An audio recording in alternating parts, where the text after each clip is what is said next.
Hello friends, आज की video थोड़ी अलग होने जा रही है क्योंकि आज की इस वीडियो में हम कुछ इंग्लिश वर्ड्स लेंगे जो कि थोड़े डिफ़िकल्ट होते हैं। उन वर्ड्स को आपको इंग्लिश मूवीज़ के थ्रू समझाएंगे और आपको बताएंगे कैसा आप इनका अपनी डे टू डे लाइफ में यूज़ कर सकते हो। सो फ्रेंड्स, अगर आप भी अपनी वोकेबलरी को स्ट्रॉन्ग बनाना चाहते हो, नए नए वर्ड सीखना चाहते हो, तो इस वीडियो को एंड तक ज़रूर देखना, आपको बहुत कुछ सीखने को मिलेगा। सो फ्रेंड्स, बिना किसी देरी के शुरू करते हैं आज की वीडियो। सो फ्रेंड्स, आज का हमारा पहला वर्ड होगा नेवरदलेस। नेवरदलेस का मतलब होता है फिर भी, के बावजूद। जैसे कि यहाँ पर ये कह रही है मैं थकी हुई थी, फिर भी मैं काम करती रही। तो अगर आप ध्यान दोगे, यहाँ पर आ रहा है फिर भी। मैं थकी हुई थी फिर भी मैं काम करती रही। तो इसे इंग्लिश में बोलेंगे आई वॉज वेरी टायर्ड, यानी मैं बहुत थकी हुई थी। I was very tired, nevertheless फिर भी I kept on working. I was very tired, nevertheless I kept on working, यानी मैं बहुत थकी हुई थी फिर भी मैं काम करती रही। I was very tired, nevertheless I kept on working. इसका एक और एग्जाम्पल देखते हैं। यहाँ पर ये किसी के बारे में बता रहा है कि वो अक्सर मुझसे बदतमीजी से पेश आती है। बदतमीजी से पेश आना मतलब कि गुस्से में ही बात करती है, सही से बात नहीं करती, हमेशा मुझसे रूड रहती है। तो यहाँ पर ये कह रहा है वो अक्सर मुझसे बदतमीजी से पेश आती है, फिर भी, यहाँ पर भी फिर भी आ रहा है, फिर भी मैं उसे पसंद करता हूँ। इसे इंग्लिश में बोलेंगे she is often rude to me but I like her nevertheless. तो नेवरदलेस का हम लास्ट में भी यूज़ कर सकते हैं। She is often rude to me, वो अक्सर मुझसे बदतमीजी से पेश आती है, बट लेकिन आई लाइक हर नेवरदलेस, मैं फिर भी उसे पसंद करता हूँ। नेक्स्ट वर्ड होगा फ्रेंड्स हमारा होल हार्टेडली। होल हार्टेडली का मतलब होता है तहे दिल से, दिलो जान से या पूरे मन से। जब भी हम इस तरीके से बोल रहा हूँ, हम यूज़ करेंगे होल हार्टेडली का। तो इसको एग्जाम्पल से समझते हैं। यहाँ पर इन सबसे कह रहा है कि मैं आप सभी का तहे दिल से शुक्रिया अदा करना चाहूँगा। इसे इंग्लिश में बोलेंगे I would like to thank all of you wholeheartedly. I would like to thank all of you wholeheartedly, यानी मैं आप सभी का तहे दिल से शुक्रिया अदा करना चाहूँगा। I would like to thank all of you wholeheartedly. आगे कह रहा है कि मैं और मेरा स्टाफ आपके फैसले का तहे दिल से स्वागत करते हैं। तो यहाँ पर भी तहे दिल से आ रहा है, इसलिए हम यूज़ करेंगे होल हार्टेडली का। तो इसकी इंग्लिश होगी I and my staff whole heartedly welcome your decision. I and my staff whole heartedly welcome your decision, यानी मैं और मेरा स्टाफ आपके फैसले का तहे दिल से स्वागत करते हैं। यहाँ पर ये किसी से कह रही है कि मैं तहे दिल से सहमत हूँ, यानी कि मैं दिल से सहमत हूँ, तहे दिल से सहमत हूँ। तो इस इंग्लिश में बोलेंगे I whole heartedly agree. I whole heartedly agree, यानी मैं तहे दिल से सहमत हूँ। I whole heartedly agree. Next word होगा फ्रेंड्स हमारा पाइल। पाइल का मतलब होता है ढेर। जैसे कि यहाँ पर ये लड़की इससे कह रही है वॉशिंग मशीन के पास गंदे कपड़ों का एक ढेर पड़ा है। तो यहाँ पर ये गंदे कपड़े धो रहा है, तो इससे बता रही है कि वॉशिंग मशीन के पास गंदे कपड़ों का एक ढेर पड़ा है। इस इंग्लिश में बोलेंगे a pile of dirty clothes lay by the washing machine. A pile of dirty clothes lay by the washing machine, यानी वॉशिंग मशीन के पास गंदे कपड़ों का एक ढेर पड़ा है। A pile of dirty clothes lay by the washing machine. आगे कह रहा है कि गली के कोने में कूड़े का ढेर लगा हुआ है। तो यहाँ पर भी कूड़े के ढेर की बात चल रही है, तो इसलिए हम पाइल का यूज़ करेंगे there is a pile of rubbish. यहाँ पर जो रबिश यूज़ हुआ है वो कूड़े के लिए यूज़ हुआ है। There is a pile of rubbish in the corner of the street.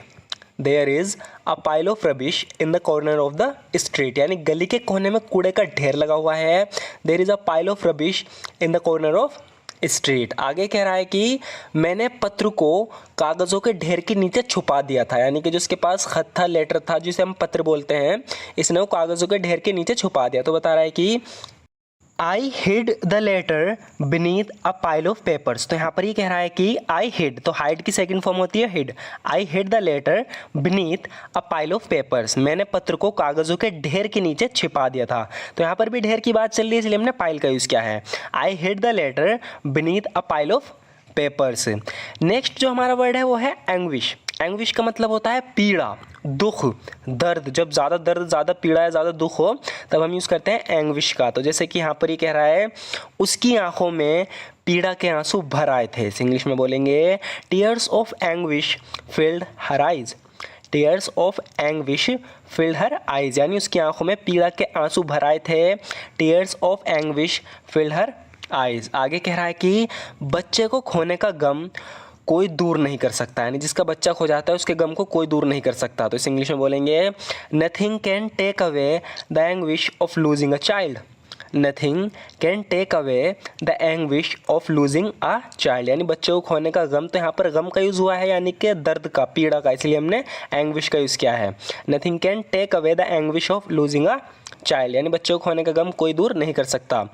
उसकी आंखों में, यहाँ पर ये कह रही है उसकी आंखों में पीड़ा झलक रही थी। इंग्लिश में बोलेंगे his eyes reflected his anguish, his eyes reflected his anguish, यानी उसकी आंखों में पीड़ा झलक रही थी।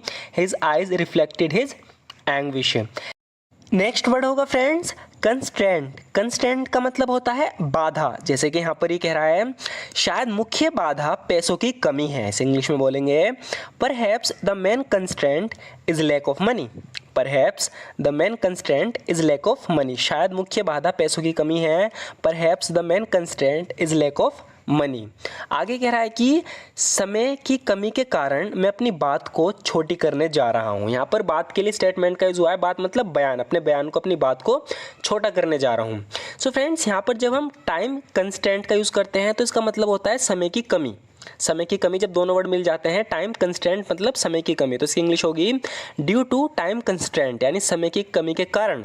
ड्यू टू टाइम कंस्टेंट, समय की कमी के कारण I am going to cut my statement short, मैं अपनी बात को यानी अपने बयान को छोटा करने जा रहा हूँ।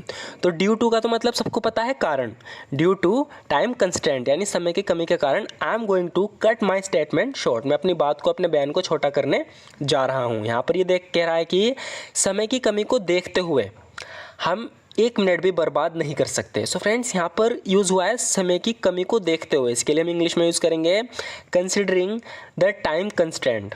कंसिडरिंग द टाइम कंस्टेंट यानी समय की कमी को देखते हुए। तो जब भी आपको इस तरीके से बोलना हो समय की कमी को देखते हुए, तो आप कहोगे considering the time constant we can't even waste a minute, हम 1 मिनट भी बर्बाद नहीं कर सकते।